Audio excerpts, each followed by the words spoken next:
Opposing the political struggle, the democratic movement, criticizing the bourgeoisie not from revolutionary democratic, proletarian positions, but from reactionary ones and without waging a decisive struggle against feudal reaction, true socialism objectively thus became a weapon in the hands of governments against the German bourgeoisie.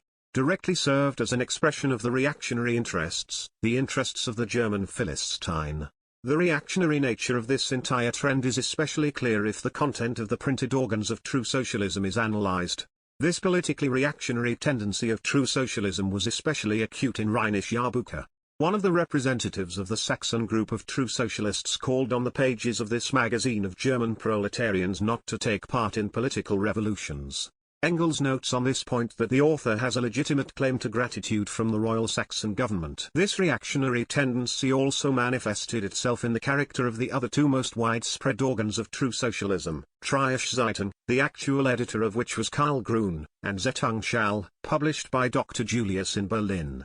Marx and Engels have repeatedly pointed out that these newspapers are doing work that objectively benefits the Prussian feudal government party. The most common feature of true socialism was that it embodied the most negative aspects of the German Philistinism, its political powerlessness and cowardice, covered by a sentimentally sweetening phrase. Pointing to the fundamental flaws of this petty bourgeois trend, Lenin wrote that true socialists are something like peaceful laurels, semi-cultured, non-revolutionary, heroes of sophisticated reasoning and abstract preaching. Answering the question, what is the essence of true socialism, Lenin wrote, in the misunderstanding of the class struggle and the importance of political freedom, on the one hand. Further, in the inability to discern the significance of this or that stratum of the bourgeoisie in the modern political struggle. In 1846, some German socialists had already begun to free themselves from the influence of the most negative aspects of true socialism, but most of the German socialists still remained in the circle of ideas and practice of this reactionary trend. Therefore, Engels, in articles relating to the beginning of 1846, comes out with critical remarks against true socialism and opposes revolutionary communist views to it. For example, in his article A Festival of Nations in London, Engels criticizes the national narrow-mindedness of true socialists, their chauvinistic ideas about German philosophy and their own socialist fantasies as the highest result of the spiritual development of all mankind, their arrogant attitude towards French and English socialism, which, they say, lacks a philosophical basis. In his other article, Fourier on Trade, Engels criticizes this trend with even greater harshness. It exposes all the eclecticism and internal contradictions of the views of true socialists who vulgarize the communist movement, imagining that they performed miracles if they translated the provisions that had already become trivial in France and England into the language of Hegelian logic. Marx and Engels saw the entire danger of the influence of this reactionary trend, the young socialist movement, the danger of infecting the German socialists with the poison of Philistine cowardice, petty bourgeois narrow-mindedness and German chauvinism at a time when a bright prospect of an imminent people's revolution was unfolding before the German people. This should explain the passion with which Marx and Engels fought against true socialism. The struggle of Marx and Engels against true socialism became especially aggravated in 1846, when they launched activities to create communist correspondent committees. The immediate reason for the detailed speech of Marx and Engels against true socialism in the Brussels Committee was the activity of one of the representatives of this trend, Hermann Krieger, who moved to America. Krieger, together with other German immigrants, organized the Community of the Union of the Just, as well as the Association for Social Reform, which set as its main goal the elimination of rent and endowing each worker with a small piece of land.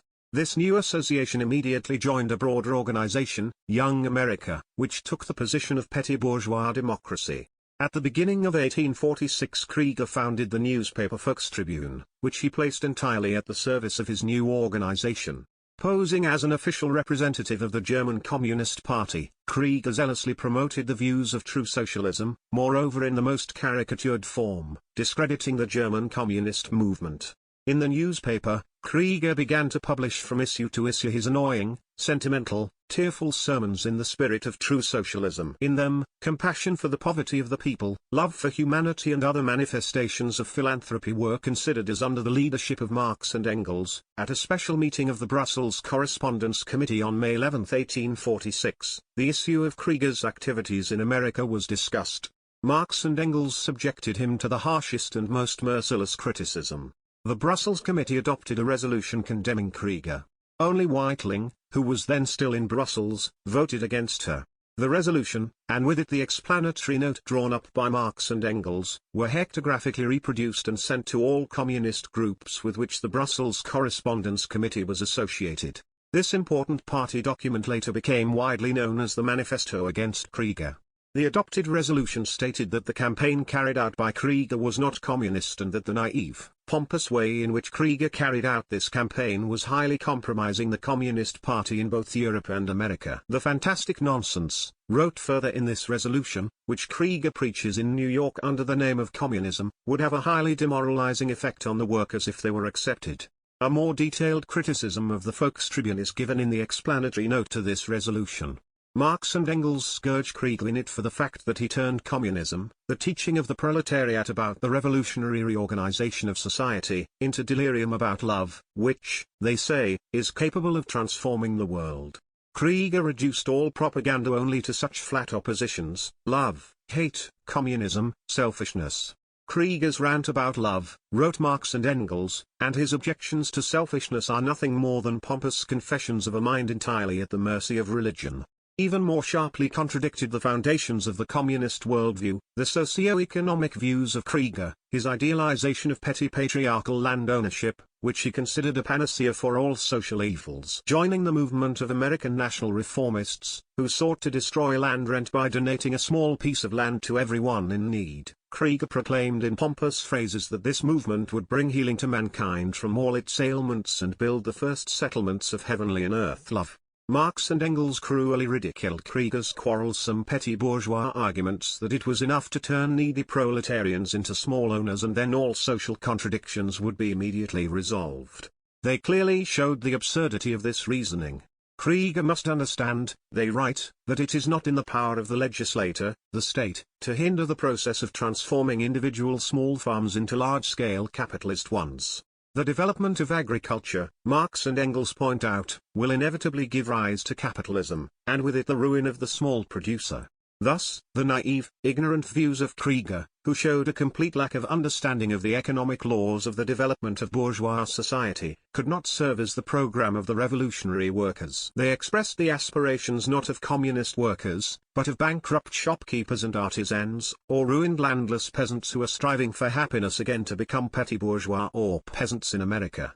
The fundamental vice of Krieger was that he presented the bourgeois democratic movement of national reformists, which sought to impose small land ownership, as a communist movement. Krieger proved to be completely incapable of understanding the essence of the national reformist movement, its historical content, and therefore could not establish exactly what was progressive in this movement. Meanwhile, Marx and Engels did not deny the progressiveness of the national reformist movement. We fully recognize the historical right of the American national reformist movement. It objectively contributes to the development of capitalism, accelerates social development and thus paves the way for new, higher and higher forms of struggle directed against the very foundations of bourgeois society. It was in this that Marx and Engels saw the progressive side of this movement. Marx, writes Lenin, is at the same time far from simple denial of this petty bourgeois movement, from doctrinaire disregard for it, from the fear, inherent in many pedagogues, of getting his hands dirty with a touch of revolutionary petty bourgeois democracy. Mercilessly ridiculing the absurdity of the movement's ideological vestments, Marx tries to materialistically and soberly determine its actual historical content, its inevitable consequences, which must occur due to objective conditions, regardless of the will and consciousness, dreams and theories of certain persons. Marx notes the revolutionary aspect of the attack on land property. The blow inflicted on land property will ease the inevitable further blows to property in general. The revolutionary action of the lower class with a transformation, which temporarily gives narrow prosperity to far from everyone, will facilitate the inevitable further revolutionary action of the lowest class with a transformation that will really ensure complete human happiness for all working people. The manifesto against Krieger sharply condemns the mystification of the communist movement that Krieger carried out in his organ. Krieger presented to his readers the small Union of the Just as a kind of world organization, numbering in its ranks almost tens of thousands of members, having numerous branches and emissaries in various parts of the world. Krieger himself posed as such an emissary who was allegedly sent to America to carry out the decisions of the Union of Justice, as he called the Union of the Just.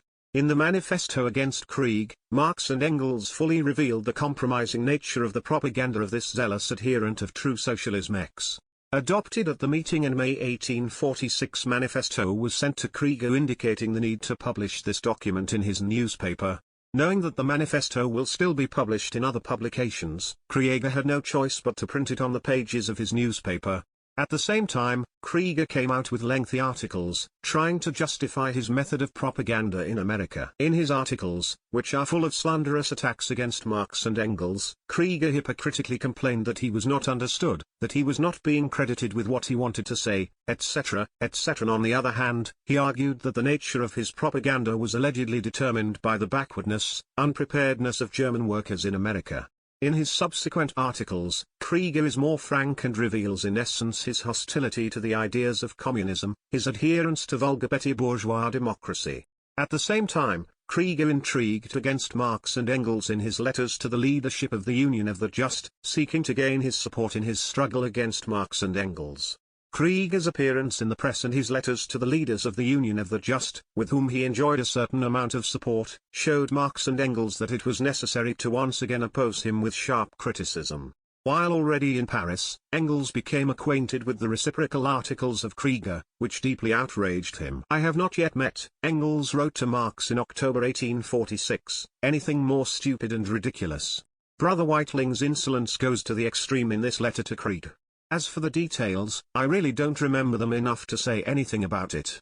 But I have the same opinion that it is necessary to immediately respond to the proclamation of Krieger and these fools, to show them clearly that they deny, as if they said things for which we reproach them, while right there in their answer they again repeat what they deny. Nonsense. Krieger, with his highly moral pathos and his indignation at our ridicule, just deserves to be taught a lesson." In October 1846, Marx wrote a new pamphlet against Krieger. The text of Marx's second pamphlet against Krieger has not yet been found. 3. The speeches of Marx and Engels against true socialism received support from the Cologne socialists, as well as from individual members of the Union of the Just in Paris and some cities in Germany. On the other hand, the manifesto against Krieger influenced some groups of true socialists. Thus, some Westphalian socialists, Weidemayer and others, who were already close to revolutionary communism, saw in this document a criticism of their own views. Having received the manifesto against Krieger, Weidemayer began to ask Marx for permission to publish this document in the Westfälische Dampfboot, published by the true socialist Lüning and him. Weidemayer wanted to publish an excerpt from the manifesto in order to oppose the apologetic article about the Krieg newspaper Volkstribune, which Hess had published in his journal Gesellschaftsspiegel. Weidemeyer's letters to Marx show that Marx did not agree to publish the manifesto in Lüning's organ. Marx obviously feared that Lüning, while remaining true to his earlier views, would distort this document. Indeed, Lüning, without waiting for Marx's permission, published the manifesto against Krieger in his journal in a distorted form. He accompanied the manifesto with his introduction, which was so merged with the text of the manifesto itself that it was difficult to figure out where Lüning's words ended and where the text of Marx and Engels began. In this introduction, Lüning, captivated by the ideas of true socialism, argued that a gentle heart is the very first defender of communism, but immediately admitted that the second, stronger source of the socialist worldview is the actual state of this world, the sharp opposition in modern society between capital and labor, between the bourgeoisie and the proletariat. On this eclectic statement, which Weidemayer and Lüning included in the very text of the manifesto, they accompanied the following note: "If any attentive reader thinks, perhaps that in some places in this article he was able in some way to reveal the elements of self-criticism of Westfälische Dampfboot, this in no way bothers us. We have never declared that we consider our development completed." In a letter dated August 19, 1846, Weidemayer informed Marx, "I am sending you Lüning's closing words to the manifesto, so that you can judge to what extent Westfälische Dampfboot he himself needs criticism 3. In this regard, Weidemayer cited an excerpt from Lüning's note that we have already quoted above, that the manifesto against Krieger is, to some extent, a self-criticism of the magazine. However, this half-hearted confession of Lüning could not satisfy Marx. All of Lüning's activities, especially the line he pursued in his journal, left no doubt as to how closely he was still associated with the direction of true socialism. The sharp criticism of the representatives of true socialism from Marx and Engels constantly met with objections from Lüning. In this respect, Luning's letter to Marx of July 16, 1847, concerning an article by Marx directed against the true socialist Karl Grun, is especially characteristic. This letter shows us Luning as a petty bourgeois socialist striving everywhere to smooth over sharp corners, to drown the party's principled struggle in a stream of sentimental phrases. Here is a typical excerpt from Luning's letter to Marx. Why show an ignorant and gloating crowd what an intensified struggle is being waged in one's own camp? This is harmful for a loosely united party. So, I very much approve of your critical coverage of Krieger's extravagant jokes, but for the public I would willingly soften this admonition if I had the right to change your words. Returning again to our topic. I know all the shortcomings of Herr Grun, love of phrases, the ability to exploit other people's thoughts, etc., etc. Do not think that I create illusions at his expense. I would like your comments about him to be made not in such cruel and contemptuous tone, did not represent him in a too offensive form. Describing people like Luning, Marx wrote, "It is characteristic of these old women that they seek to gloss over and sweeten any real party struggle." Although Weidemeyer was in close contact with Luning, he resolutely went towards Marxism, trying to completely overcome the influence of petty bourgeois true socialism. In a letter dated July 17, 1847, Weidemeyer assured Marx that the views that I express in my articles were originally brought to life only thanks to your influence and were generated only by you. I have constantly and everywhere admitted this and will continue to declare this in the future. If there is a reason for this, however, many German socialists, who continued to share the views of true socialism, received criticism from Marx and Engels extremely unfriendly. The work of Marx and Engels, the German ideology, was to play an important role in the struggle against the true socialists. But Marx and Engels encountered great difficulties in trying to publish it.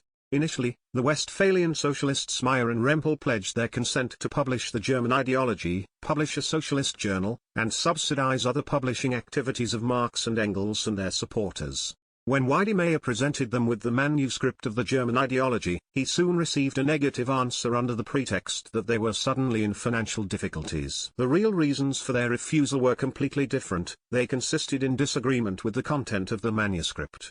In German ideology, Marx and Engels deal a crushing blow to the idealist philosophy of Hegel and the left Hegelians, Biebauer, Stirner, and others, scourging criticism of the metaphysical and inconsistent nature of materialism of Feuerbach and its adherents, the true socialists. At the same time, Marx and Engels developed the basic tenets of their dialectical materialist worldview, scientific communism. By the time the German ideology was written, Marx and Engels had already developed, in its main outlines, the revolutionary outlook of the proletariat, dialectical materialism. Marx's teaching is the legitimate successor to the best that humanity created in the 19th century in the person of German philosophy, English political economy, and French socialism. Critically revising all these three sources, the founders of Marxism retained in their teachings the most valuable that was created in these three areas of human thought. From the Hegelian dialectic, as J.V. Stalin points out, Marx and Engels took only its rational kernel, discarding the idealistic husk. They developed dialectics further, giving it a modern scientific look. They took its main grain from Feuerbach's materialism, developing it further into the scientific philosophical theory of materialism, throwing away its idealistic and religious ethical layers. The most progressive economic and socialist systems that preceded them were subjected to the same radical transformation by Marx and Engels. Marx and Engels created a new philosophy, qualitatively different from all previous, albeit progressive, philosophical systems. Marx and Engels appear in this work as the creators of dialectical materialism, the theoretical basis of Marxism. They formulate here the main provisions of the materialist understanding of history, considering the development of society as a single natural process, which is determined by the development of material productive forces and production relations. The German ideology provides an outline of the doctrine of socio-economic formations and the first formulations of the theory of the class struggle of the proletariat and the socialist revolution. Analyzing the contradictions between productive forces and relations of production, classes and class struggle in a bourgeois society, Marx and Engels prove the inevitability of a socialist revolution. A revolution, said Marx and Engels, is necessary not only because it is impossible in any other way to overthrow the ruling class, but also because the overthrowing class can get rid of all the old abomination and become capable of creating a new society only in a revolution. All previous revolutions did not eliminate classes and class rule, while the communist revolution, Marx and Engels point out, destroys the rule of any classes, together with the classes themselves. To create a new social system that is historical inevitably, the proletariat must conquer political power, become the ruling class. Thus, here is the germ of the idea of the dictatorship of the proletariat. However, the significance of the German ideology is not limited to this. This work is inextricably linked with the passionate struggle that Marx and Engels waged at that time for the creation of the Communist Party of the Proletariat, the struggle against the idealistic, religious and ethical tenets of Feuerbach and against his disciples, true socialists who were enemies of the revolutionary proletarian partisanship.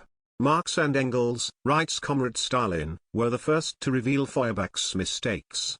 Materialist. Feuerbach considers people abstractly, outside of their given social connection, outside the surrounding life environment.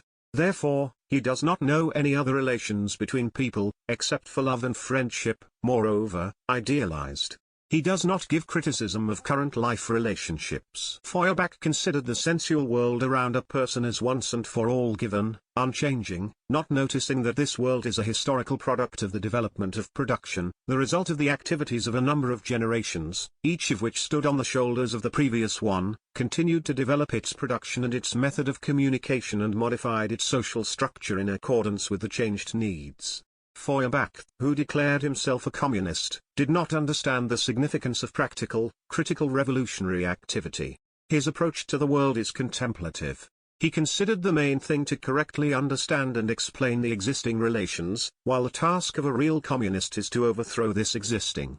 In this work, the founders of Marxism came out with all decisiveness against the true socialists, the philosophical students of L. Feuerbach, against their distortion of the essence and tasks of the proletarian communist movement in Germany, against their desire to present communism as a purely theoretical direction, supraclass, existing regardless of practical needs. The revolutionary struggle of the proletariat. True socialists, Engels points out, equated communism with the philosophical ideas of Hegel and Feuerbach, with the backward conditions of the petty bourgeois development of Germany, giving communism a petty bourgeois and at the same time pompous ideological form.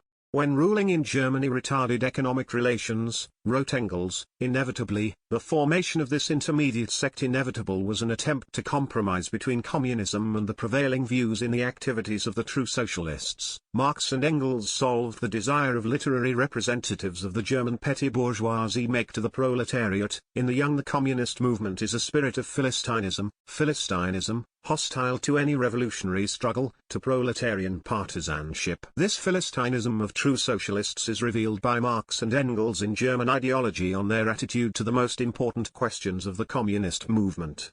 They show that, while the communists in their activities proceed from the aggravation of the contradictions between the working class and the bourgeoisie, the true socialist is making every effort to gloss over these contradictions, drown them in a sea of empty philanthropic phrases, to reconcile opposing sides. If the theoretical representatives of the proletarians, they write, want to achieve something by their literary activity, then they must first of all try to do away with all phrases that weaken the consciousness of the acuteness of this opposition, with phrases that obscure this opposition and even allow the bourgeois to approach the communists for their own salvation on the basis of philanthropic dreams.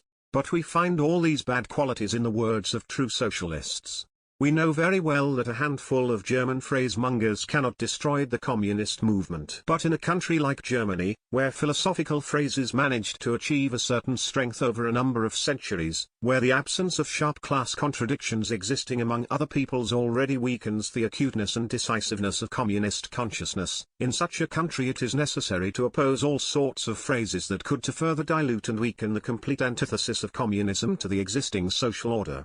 To the German true socialists who stand outside the genuine revolutionary struggle of the proletariat, Marx and Engels oppose the revolutionary struggle of the French advanced workers and the British Chartists. The founders of Marxism, in German ideology, severely criticize the theoreticians of true socialism, Hess, Grun and other representatives of this trend, showing that their phrases have already acquired a reactionary character, deeply hostile to the progressive development of the communist movement in Germany. Marx and Engels subject the true socialists to harsh, scourging criticism for their narrow nationalism, for the fact that they viewed German culture as the culmination and supreme goal of world history.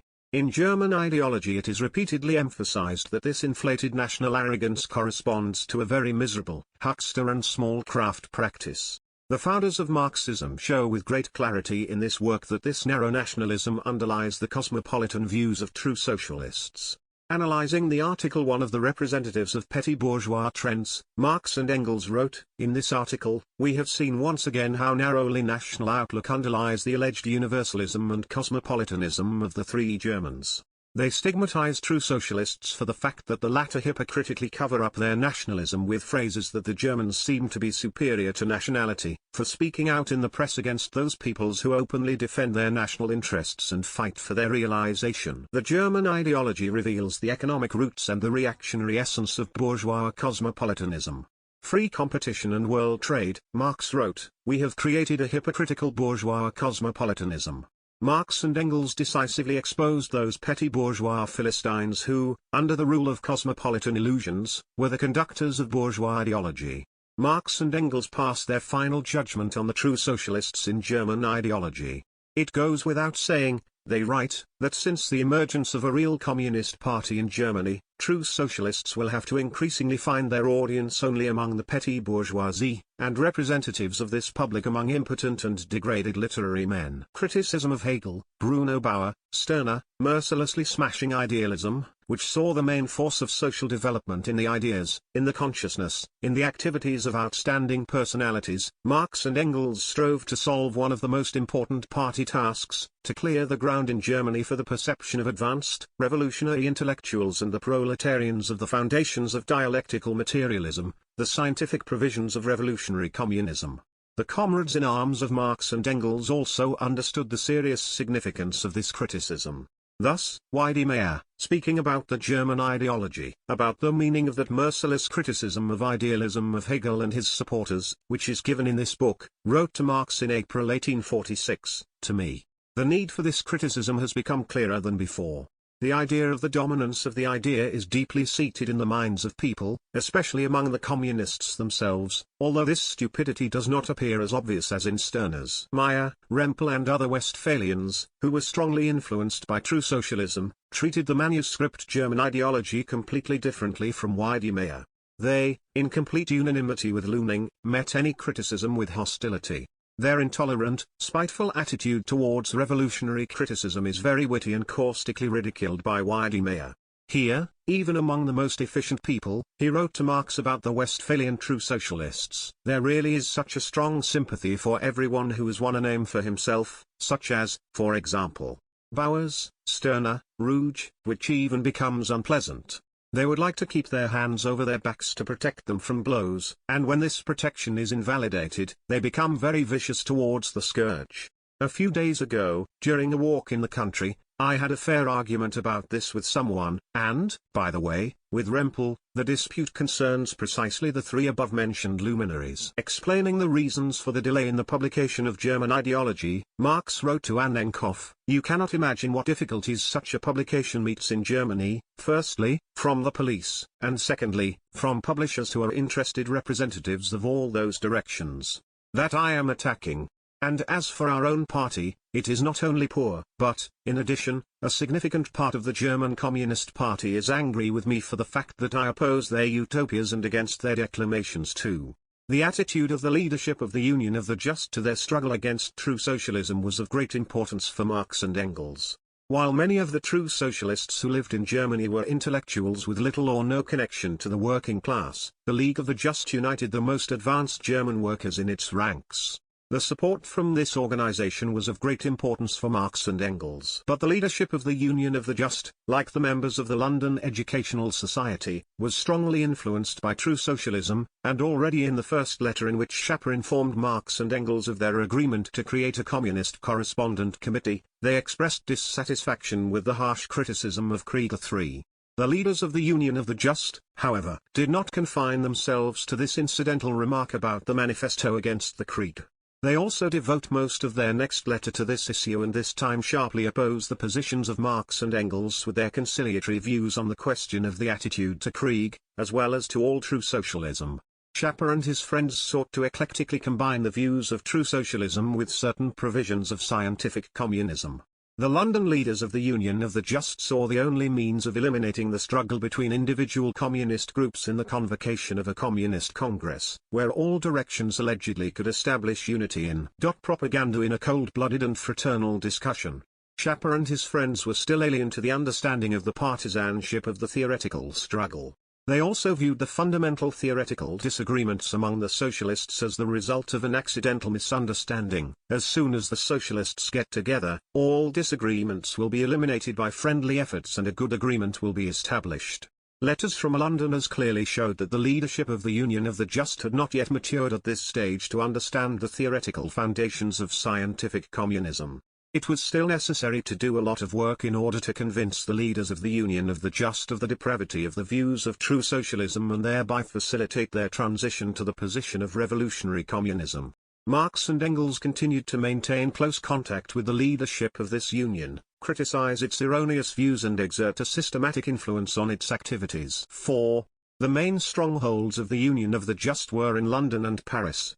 From here the Union received guidance. Communities of the Union that existed in Germany in their activities were completely equal to those of London and Paris. But in these strongholds among the German artisans who lived here, members of the Union of the Just, the views of true socialism were most widespread, and, therefore, it was necessary to launch a struggle against these views in the first place. A revolution in the views of the members of the Union, who lived in London and Paris, would determine the entire subsequent activity of the entire organization. Marx systematically sent letters to the leaders of the Union in which he mercilessly criticized the views of true socialism and other trends of petty bourgeois and utopian socialism that had an impact on the members of the Union. With the help of this correspondence, Marx exerted an undeniable influence on the leaders of the League of the Just. But, on the other hand, Schapper, Bauer, Moll and other leaders of the Union were closely associated with the communities of the Union in Paris, especially with their leader Hermann Everbeck. Everbeck had a certain influence on the leaders of the Union.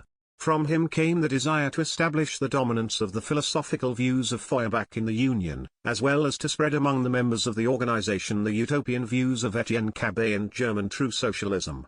Thus, in one letter to Marx, Everbeck wrote, "The London fellows finally succumbed to our relentless calls and turned to the study of humanism.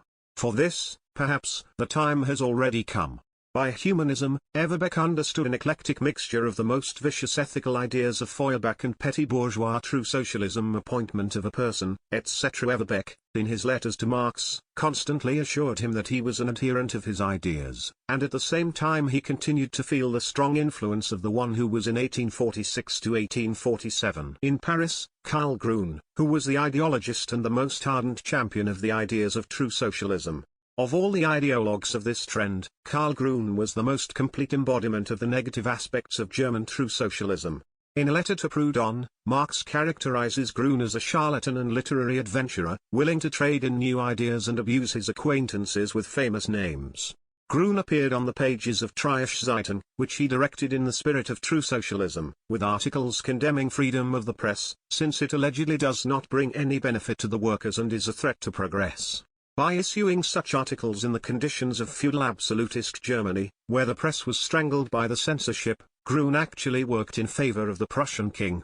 Such actions only corrupted the workers, distracting them from the revolutionary struggle. Marx in his letters to Everbeck, as is evident from the reply letters of Everbeck himself, pointed out the harmful role which Grun played among the German workers in Paris and called on Everbeck to fight decisively against Grun. Everbeck for a long time remained deaf to the calls of Marx. He sometimes even took Grun under the protection of criticism from Marx and Engels. Meanwhile, Marx and Engels became more and more convinced of the need to speak out against Grun in public. The letters they received from Paris, as well as messages sent to them by their friends in Germany, revealed the corrupting activity that Grun was carrying out among the German workers in Paris.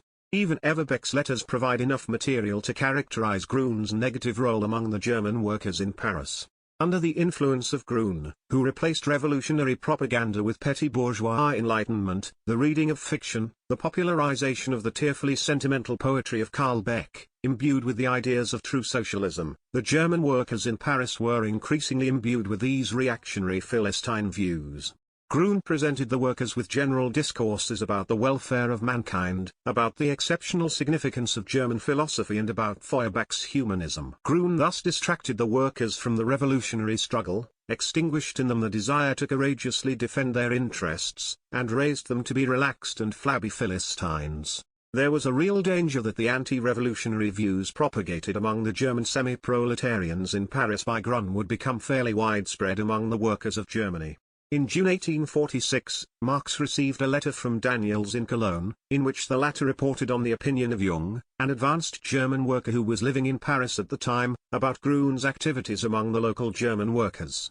Jung pointed out that Grun's influence extends only to a part of young workers who seek to broaden their cultural horizons, and therefore they like it when they read fiction, Schiller's Maria Stuart, etc.